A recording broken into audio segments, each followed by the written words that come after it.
नमस्कार. मी भाऊ तोरसेकर. तुम्ही बघत आहात प्रतिपक्ष. मित्रांनो, गेले 3-4 दिवस काहीही काम करता आलं नाही. मी दिल्लीला आलो होतो, म्हणजे दिल्लीला आलेलो आहे.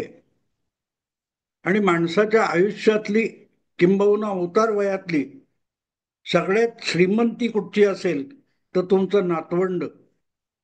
आणि त्यामुळे मी आलोय माझ्या मुलीकडे. आणि इथे माझं नातवंड आहे, धाकटी नात आहे माझी. जवळजवळ 5 वर्षाचं वय होईल तिचं आता. तिने काही सुचू दिलेलं नाही, पण तिने कामात त्रास देणं, आडवं येणं आणि लक्ष वेधून घेणं, ही मला तरी श्रीमंती वाटते या वयामध्ये.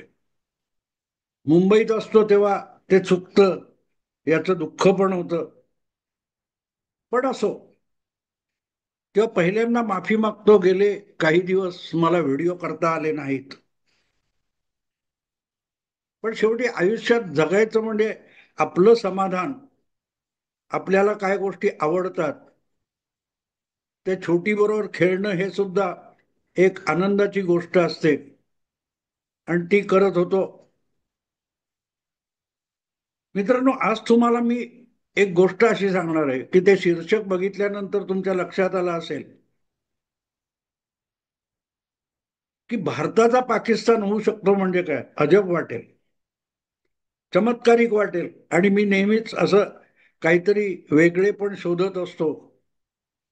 तर भारताचा पाकिस्तान होऊ शकतो म्हणजे काय, सावधान म्हणजे काय. आज जी पाकिस्तानची अवस्था आहे, एकाच वेळेला स्वातंत्र्य युद्धानंतर किंवा स्वातंत्र्य चळवळीनंतर जो हिंदुस्थान विभक्त झाला आणि त्याचे 2 देश झाले, आता ते 3 देश आहेत. बांगलादेश धरला तर त्या बांगलादेशची आणि पाकिस्तानची अशी अवस्था का आहे. मग याची वेगवेगळी कारणं सांगितली जातात. प्रत्येक जण आपल्या दृष्टीने त्याच्याकडे बघत असतो. कोणी त्याला धार्मिक आधारावर वेगळं झालेलं भूप्रदेश राष्ट्र म्हणतं. कोणी तिथल्या लष्कराच्या किंवा राजकीय नेत्यांच्या सत्ता लालसेला दोष देतो. कोणी व्यवस्थेला दोष देतो. जगाच्या राजकारणामध्ये पाकिस्तानला आपली भूमिका ठेवता आली नाही. अमेरिकेच्या किंवा चीनच्या हातचं भारत पाकिस्तान खेळणं झाला. ही सगळी कारणं सांगितली जातात. पण जी अवस्था पाकिस्तानची आहे त्यापेक्षा इराणची अवस्था वेगळी आहे.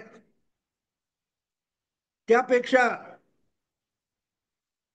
अफगाणिस्तानची अवस्था वेगळी आहे. त्यापेक्षा तुर्कस्तान, अझरबैजान या देशांची अवस्था वेगळी आहे. आता पटकन ही सगळं वर्णन केलं की प्रत्येक जण किंवा ठराविक लोक ताबडतोब आपल्या हिंदुत्वाचा अभिमान फुलून येऊन म्हणतील की हे सगळे मुस्लिम देश आहेत आणि मुस्लिम देश हे दहशतवादाच्या आहारी गेलेले आहेत. काय असतं मित्रांनो, कठीण प्रश्नांची सोपी उत्तरं काढायची नसतात. कठीण प्रश्नांची सोपी उत्तरं काढायची नसतात आणि ती तुम्ही काढायला गेलात की प्रश्न सुटत नाही, तो अधिक जटिल आणि गुंतागुंतीचा होऊन जातो. आणि म्हणूनच पाकिस्तान, बांगलादेश, तुर्की किंवा इराण वगैरे यांच्याकडे इस्लाम धर्माच्या आहारी गेलेले आणि कट्टरता पालन करणारे, म्हणूनच बारगळलेले देश असं तुम्ही म्हणू शकाल. पण मला तसं वाटत नाही. पाकिस्तानची या देशांची अवस्था अशी काय आहे. कुठलाही देश, समाज, राष्ट्र कशाच्या आधारावर उभं राहतं याचा जेव्हा विसर पडतो, तिथे राष्ट्र नावाची संकल्पना धुळीस मिळते, देश नावाची संकल्पना धुळीस मिळते. हा, मग लगेच ते राजकारणाचे जे अभ्यासक आहेत ते लगेच जिओ पॉलिटिक्स, नेशन स्टेट्स वगैरे या सगळ्या व्याख्या घेऊन येतील. मला त्या पोरकट वाटतात. विशेषतः बुद्धिमान माणसं जी असतात त्यांची एक सगळ्यात मोठी अडचण असते, ती म्हणजे त्यांचं ज्ञान हे अगाध आहे आणि त्यांचं ज्ञान आहे त्या पलीकडे जग नाही, ही जी समजूत असते, त्यातून या बुद्धिमान माणसांनी जगामध्ये शेकडो समस्या निर्माण करून ठेवलेल्या आहेत आणि त्यातली एक समस्या म्हणजे जगातल्या प्रत्येक गोष्टीला व्याख्या आहे आणि ज्याची व्याख्या करता येत नाही ती गोष्ट अस्तित्वातच नाही आणि ती अस्तित्वात नाही म्हणजे ती आहे असं समजूत करून घेणं म्हणजे अंधश्रद्धा, असं एक पाखंड बनवून ठेवलेलं आहे. आणि मग त्या पाखंडाचा बचाव करता करता ही सगळी मंडळी आपली सगळी बुद्धी गहाण टाकतात, दिवाळखोर होऊन जातात. हा सगळा पांडित्याचा भाग मी तुम्हाला सांगतो. याचं कारण असं आहे की पाकिस्तानची आजची जी अवस्था आहे किंवा इराणची असेल, अफगाणिस्तानची असेल, याचं कारण फक्त इस्लाम नावाचा एक धर्म असं मला बिलकुल वाटत नाही. कुठलाही धर्म आणि रिलिजन यामध्ये जो फरक असतो तो फरक तुम्ही लक्षात ठेवला नाही तर मग गोंधळ होऊन जातो. कुठचाही समाज आपल्या जडणी घडणीतून विकसित होत असतो, प्रगल्भ होत असतो, अधिकाधिक भरभराटीला येत असतो आणि जेव्हा त्यातून तयार झालेली आपली ओळख हा समाज किंवा राष्ट्र विसरायला लागतं तेव्हा ते रसातळाला जायला वेळ लागत नाही. उलट आपण ज्या सूत्रातून आलोय, ज्या वंशातून आलोय, ज्या मातीतून आलोय, त्या मातीला घट्ट पकडून राहिलात, त्या जमिनीवर उभे राहिलात तर तुमचं राष्ट्र टिकून राहतं. नेमकी पाकिस्तानची ती समस्या आहे. पाकिस्तानला चीन जवळचा वाटतो, तुर्कस्तान जवळचा वाटतो, सौदी जवळचा वाटतो, पण ज्या एकाच पूर्वजाचे हे दोन घटक आहेत, हिंदुस्तान आणि पाकिस्तान, तो हिंदुस्तान पाकिस्तानला शत्रू वाटतो. इथून त्याची समस्या सुरू होते, कारण पाकिस्तान आपली ओळख पुसून टाकायला निघालेला आहे आणि त्यात 70 वर्ष गेल्यानंतर आपण कोण आहोत याचा पाकिस्तानला विसर पडलेला आहे. हिंदू धर्म फार महान आहे, सनातन वगैरे मी बोलणार नाही, पण एक गोष्ट आहे, आपल्याकडे जे अध्यात्म आहे त्याची सुरुवात कोहम पासून होते. मी कोण आहे आणि जेव्हा मी कोण आहे याचा शोध लागतो, त्याची ओळख पडते, तिथून एखादं राष्ट्र किंवा एखादा समाज सुरू होत असतो. त्याची व्याख्या नसते. गंमत अशी आहे की इस्लाम धर्म हा इतकाच चुकीचा असेल किंवा एखाद्या राष्ट्राचं समाजाचं नुकसान करणारा असेल तर मग त्याच इस्लामचं पालन करणारे किंवा जिथे त्या इस्लामचा उदय झाला त्या अरबस्थानामध्ये जवळजवळ 100% इस्लाम आहे, इस्लामचं सत्ता आहे, तरीही अरबी देश भरभराट करून राहिलेत आणि ज्यांनी अरबस्थानातून आलेला इस्लाम धर्म उसवनवारीने घेतला किंवा त्यांच्यावर लादला गेला ते सगळे बर्बाद का झाले. तर अरब अरब हा जो समाज घटक आहे, एक वंश आहे अरबस्थानातला, तिथे इस्लामचा उदय झाला आणि त्यांच्या त्यांच्या समाजातल्या चालीरीती घेत घेत तो प्रगल्भ होत गेलाय, टिकून राहिलाय, हळूहळू सुधारतो सुद्धा आहे. पण उलट ज्यांनी तो धर्म उसनवारीने घेतला किंवा ज्यांच्यावर लादला गेला त्यांनी ह्या दीर्घकाळामध्ये आपली ओळख, आपली मूळ ओळख, आपलं मूळ पुसून टाकलं.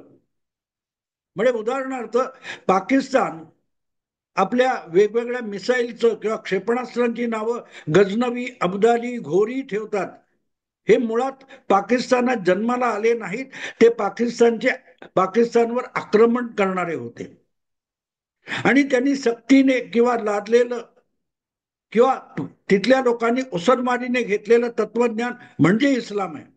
आणि म्हणूनच पाकिस्तानातला जो समाज आहे तो मूलतः मुस्लिम नाहीये, कारण तो अरब पण नाहीये आणि अरब यांना मुस्लिम पण मानत नाहीत. आणि तिथे त्यांचा अभिमान हाच कृत्रिम होत जातो. आणि अभिमान म्हणजे कुठल्याही समाज आणि राष्ट्राची जमीन असते. या मातीतून मी जन्माला आलो आणि म्हणून ही माती हा माझा अभिमान आहे असं जेव्हा वाटतं, तेव्हा त्या भूमीत एक राष्ट्र बीज पेरलं जातं आणि त्या बीजातून राष्ट्र नावाचा वृक्ष उभा राहतो, विस्तारतो. म्हणून अरबांकडे त्यांचा जो इस्लाम आहे, जो तिथेच उदयाला आला, तो टिकून आहे. पण त्याच इस्लामच्या अतिरेकी अंमलामुळे किंवा आचरणामुळे पाकिस्तान, इराण वगैरे देश उद्ध्वस्त झाले. इराण हा धरतृष्ट किंवा ज्याला तुम्ही पारसी धर्म म्हणाल त्याची भूमी होती, तो पुसून टाकला आणि ते मुस्लिम झाले. त्यांची अवस्था बघा. आफ्रिकेतल्या अनेक देशांमध्ये नेमकी तीच अवस्था आहे, कारण यांचा इस्लाम हा धर्म नाहीये. आणि म्हणून ओळख आणि अभिमान यांचीच गल्लत झालेली आहे.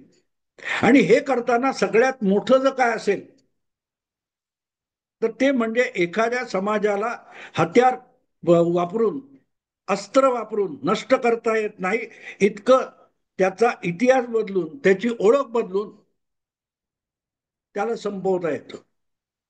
कारण ती ओळख विसरला की माणूस माणूस राहत नाही. आपण आता भाऊ तोरसेकर म्हणजे काय, तर 77 वर्ष जो माणूस जगलेला आहे आणि त्याच्या आयुष्यातल्या आठवणी या त्याच्या ही त्याची ओळख असते. मी, माझे आई वडील, त्यांचे आई वडील, माझे पूर्वज, ही सगळी माझी ओळख आहे. जेव्हा ही ओळख पुसली जाते त्याला आपण शास्त्रीय भाषेमध्ये स्मृतिभ्रंश म्हणू शकतो. आणि मग काहीच आठवत नाही. मी कोण आहे हे मलाच अनेक लोक समजावायला लागतात. आणि जेव्हा ही अवस्था होते तेव्हा मग भाऊ तोरसेकर नावाचं अस्तित्व संपुष्टात आलेलं असतं. मग जर ते एका माणसाच्या बाबतीत असेल तर ते संपूर्ण समाज आणि राष्ट्राच्या बाबतीत किती भीषण परिणाम घडवून आणेल बघा. आज पाकिस्तानची अवस्था तशी आहे. पाकिस्तान हा धर्माधिष्ठित देश करायला गेले, तो धर्मच उसनवारीचा होता, ती त्यांची ओळखच नव्हती. 1500 वर्ष मागे गेले तर जगामध्ये इस्लाम नावाचा धर्म, रिलिजन नव्हतं. मग यांचे पूर्वज काय करत होते? इराणचे, तुर्कस्तानचे, पाकिस्तानचे, बांगलादेशचे, तर ते हिंदू होते. आणि हिंदू आपली ओळख नाही. म्हणून जेव्हा तुम्ही सांगता तेव्हा तुम्ही तुमचीच पाळंमुळं उखडून टाकता. आणि पाळंमुळं उखडून टाकलेला कितीही जुना वटवृक्ष असेल तरी तो उलथून पडतो आणि त्याची कुठची तरी एक पायरी किंवा एक शाखा किंवा फांदी किंवा पारंबी जिवंत आहे याच्या बळावर तो आपली ओळख सांगू शकत नाही. आणि नेमकी तीच अवस्था पाकिस्तानची झालेली आहे. पाकिस्तानला इतिहासच नाही. आज जे पाकिस्तानचं वाटोळं झालंय तिथले अनेक समजूतदार माणसं याच्यावर चर्चा करतात, त्याचे व्हिडिओ उपलब्ध आहेत आणि ते सांगतात की इस्लाम ही आपली ओळख नाहीये. आणि तीच ओळख आपली, तोच आपला अभिमान सांगता सांगता आपण बर्बाद होऊन गेलोय.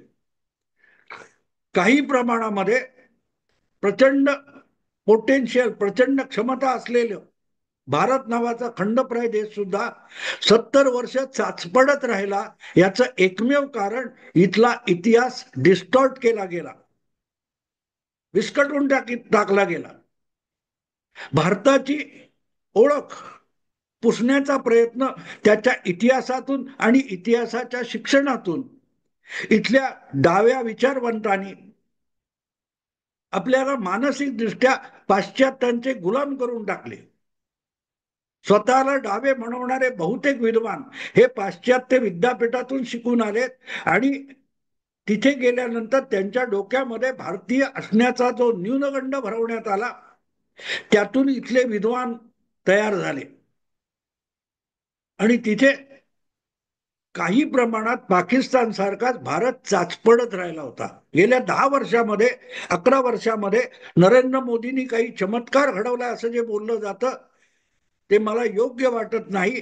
मोदींनी एकच काम केलं. मोदी शास्त्रज्ञ नाहीये, मोदी संत महात्मा नाहीये, मोदी एक राजकारणी आहे, आणि तरी देखील हा करू शकला मोदी एवढा चमत्कार. तर त्याचं कारण एकच आहे, मोदींनी परत एकदा या भारतीय समाजाला त्याची ओळख करून देण्याचा प्रयत्न केलाय. अचानक हिंदी विरोधात बोलणारी कनिमोझी डीएमकेची ही भारताची भूमिका मांडायला लागली. ओवैसी सारखा कट्टर मुस्लिम मोठ्या तावातावामध्ये भारताची बाजू जगाच्या मंचावर जाऊन मांडायला लागला. तर त्याचं कारण आपण समजून घेतलं पाहिजे. आणि ते कारण असं आहे की त्याला आपण भारतीय आहोत आणि भारतीय मुस्लिम आहोत, आणि म्हणून भारत हा अभिमान असला पाहिजे असं वाटायला लागलं. तिथून फरक पडला. पण ज्यांना आपल्या अभिमानाची लाज वाटते, आपल्या इतिहासाची लाज वाटते, ते देशाचे खरे शत्रू असतात. आणि ते इतिहास विस्कटून टाकतात, इतिहास विकृत करून टाकतात. भारताचा इतिहास असाच विकृत करून टाकण्यात आला, आणि त्यातून मग 70 वर्ष स्वातंत्र्योत्तर काळात भारत चाचपडत राहिला. गेल्या 10-15 वर्षामध्ये हळूहळू करत भारत आपल्या पाळा मुळांकडे वळायला लागला, आपली ओळख शोधायला लागला. आणि अशा वेळेला त्याचं अनुकरण करण्याचं नेतृत्व मोदींच्या रूपाने आलं, त्याचा फायदा झालाय. आणि म्हणून इतिहास विसरतो तो इतिहास जमा होतो, ही पाकिस्तानची अवस्था आहे. आणि हा इतिहास, विकृत इतिहास आपल्या गडी कसा मारला गेला, का मारला गेला, याचं विवेचन होणं आवश्यक आहे. आणि ते विवेचन करणारा एक चित्रपट, गंभीर चित्रपट आलेला आहे, ही स्टोरी ऑफ इतिहास. मनप्रीत धामी या होतकरू तरुणाने हा चित्रपट निर्माण केलेला आहे. सुबोध भावे याने त्यात महत्वाची भूमिका पार पाडलेली आहे. पण दुर्दैव बघा कसा, की हा चित्रपट भारताला त्याची ओळख करून देणार आहे, तरीही भाजपच्या आणि मोदींच्या राज्यात सुद्धा या चित्रपटाला थिएटर मिळणं अवघड होऊन बसले. मी हा व्हिडिओ तेवढ्यासाठी केलाय. आणि हा जेव्हा व्हिडिओ माझा संपेल त्यानंतर मनप्रीतच्या या चित्रपटाचं एक ट्रेलर छोटस आहे, ते मी शेवटी जोडणार आहे. मित्रांनो, तुम्ही सगळ्यांनी मिळून आज जे काय तुम्हाला पाकिस्तानवर आपण जबरदस्त तडाखा पाकिस्तानने दिला, त्याचा अभिमान वाटत असेल, तर तो अभिमान अधिक टोकदार करण्यासाठी या मनप्रीत धामीने काढलेला ही स्टोरी ऑफ इतिहास, म्हणजे इतिहासाच्या विकृतीकरणावर बोट ठेवणारा चित्रपट अधिकाधिक लोकांपर्यंत जायचं असेल, तर त्याला अधिकाधिक थिएटर्स मिळाली पाहिजेत. आणि त्यासाठी तुमच्या मतावर निवडून आलेली जी सरकार आहेत, राज्यातली असतील, केंद्रातली असतील, त्यांच्यावर दबाव निर्माण करण्याचं काम तुम्ही केलं पाहिजे. जसं तुम्ही काल परवा तुर्कस्तान, अझरबैजान याच्यावर बहिष्काराची भूमिका घेतली, आणि सरकारला सुद्धा या दोन देशांना पाकिस्तानचे मदतनीस म्हणून बहिष्कृत करावं लागलं. हा दबाव तुम्ही निर्माण करू शकता. तुमचा अभिमान या देशाला उभा करू शकतो, या देशाचा इतिहास ओळखायला भाग पाडू शकतो. आणि म्हणून मला असं वाटतं की मनप्रीत धामी याच्यासारखे जे धडपडे तरुण आहेत, हे देशाला आपल्या ओळखीचा अभिमान निर्माण करून द्यायला हातभार लावत आहेत. त्यांना मदत करणं हे आपलं राष्ट्रीय कर्तव्य असं मी मानतो. आणि म्हणून हा व्हिडिओ केला. हे संपेल तेव्हा जो ट्रेलर आहे तो बघा, मग तुम्हाला कळेल या चित्रपटाचं नेमकं पोस्टमार्टेम कशाचं पोस्टमार्टेम आहे. मित्रांनो, आता इथेच थांबतो. वेगवेगळ्या राष्ट्रवादी संघटना, संस्थांनी यात पुढाकार घ्यावा. मुख्यमंत्री देवेंद्र फडणवीस असतील, भाजप असेल, संघ असेल, पंतप्रधान नरेंद्र मोदी असतील, या सगळ्यांनी मनप्रीतला कुठचीही मदत नको आहे. त्याला ज्या इकोसिस्टीमने मगरमिठीने मक्तेदारीने अडवून ठेवलेली थिएटर आहेत ती मिळवून देण्यासाठी तुम्ही प्रत्येकाने प्रयत्न करा. चित्रपट बघाच, पण तो आणखीन अधिकाधिक समविचारी लोकांना त्यात ओढून दाखवा. ट्रेलर बघा. क्या आप इतिहास का मतलब जानते हैं? Itihas is not equal to history. History वो जादूगर है जिसके जादू से इतिहास ऐसे ही खो गया जैसे कि हम तो खोए हुए लोग थे जब किसी ने हमें बाहर से आकर ढूंढा. और जो चीज कभी हुई नहीं, उन कहानियों का हम पे थोप देना, ये भी हिस्ट्री के ही जादू का कमाल है.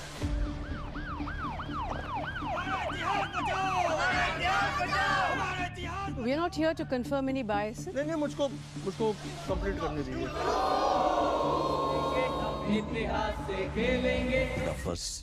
हाउ डज हिस्ट्री मैटर? आज की बात करो, फ्यूचर की बात करो. जो बीत गया वो बीत गया. Thank God that apple fell on Newton's head.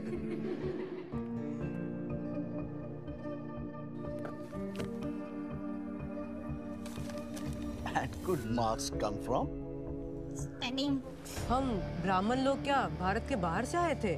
क्या बात कर रहे हो? किताब में लिखा है. अरे बेटा, फिर वही सही है. Name the rulers of Mughal dynasty. Women and Shudras were not allowed to study the Vedas. सती प्रथा खत्म. मिनिस्टर ने मीडिया में एक स्टेटमेंट दिया है. क्या स्टेटमेंट? ये कि पास में वहाँ कोई स्ट्रक्चर था ही नहीं.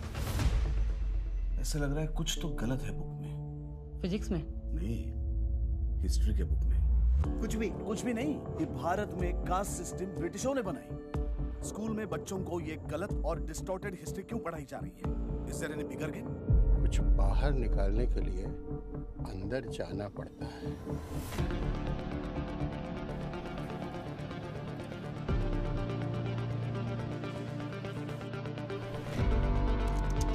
किसी ने आरटीआई फाइल किया है हिस्ट्री बुक्स के बारे में कि किस रिकॉर्ड और एविडेंस पर चीजें लिखेगी हिस्ट्री बुक्स में.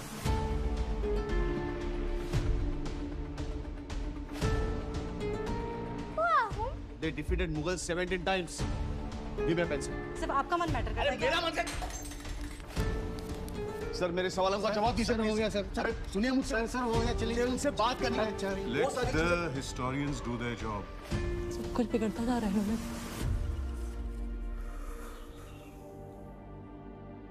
We will create an educational system in India so that future Indians will be Indians only in color, but will be English in taste, intellect, habit, and language.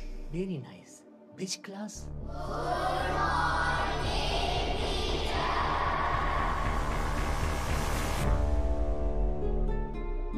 History के महफिल में physics का teacher क्या कर रहा है? History हमारी भी तो है.